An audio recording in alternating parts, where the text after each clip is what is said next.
Je crois qu'on a oublié de nous dire merci. C'est pas grave, ça viendra avec le temps. L'ingratitude, je suis bien placé pour le savoir, c'est une maladie non transmissible à l'homme. Le 6 janvier 2025, Emmanuel Macron a tenu un discours devant les ambassadeurs du monde entier, dénonçant l'ingratitude des pays africains envers la France. Ces déclarations, largement critiquées, ont ravivé des tensions profondes.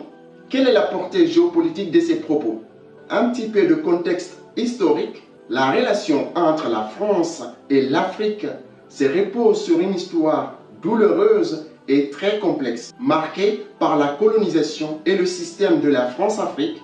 Depuis les indépendances, la France a maintenu une influence économique et militaire, souvent perçue comme une forme de néocolonialisme. Revenons maintenant sur les propos tenus par Emmanuel Macron devant les ambassadeurs du monde entier.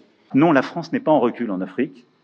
Elle est simplement lucide, elle se réorganise. Les gens, regardant avec les lunettes d'hier, disent c'est terrible, l'Afrique, on est en train de disparaître. Non, on a choisi de bouger en Afrique. On a choisi de bouger parce qu'il fallait bouger. On a regardé notre relation passée, mémorielle, culturelle. On la factualise, on l'assume, on se dit la vérité. Mais on ne cède rien à la désinformation et aux ingérences. 2, nous avions une relation sécuritaire. Elle était de deux natures, en vérité.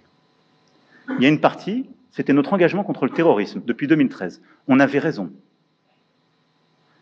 Je crois qu'on a oublié de nous dire merci. C'est pas grave, ça viendra avec le temps. L'ingratitude, je suis bien placé pour le savoir, c'est une maladie non transmissible à l'homme.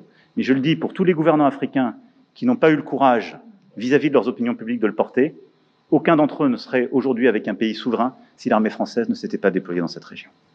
Emmanuel Macron parle ici de l'ingratitude de certains pays africains, évoquant le sacrifice de la France dans la lutte contre le terrorisme et l'aide au développement. Ces propos ont immédiatement suscité des réactions très négatives, perçues comme condescendants et paternalistes. Ces propos risquent de précipiter le déclin total de l'influence française en Afrique. Aujourd'hui, des pays comme le Mali, le Burkina Faso se sont déjà rapprochés de la Russie, tandis que d'autres pays africains cherchent à diversifier leurs partenariats avec des puissances comme la Chine et la Turquie. Le Sénégal est un pays indépendant, c'est un pays souverain, et la souveraineté ne s'accommode pas de la présence de bases militaires dans un pays souverain. Les déclarations d'Emmanuel Macron pourraient transformer les relations franco-africaines pour que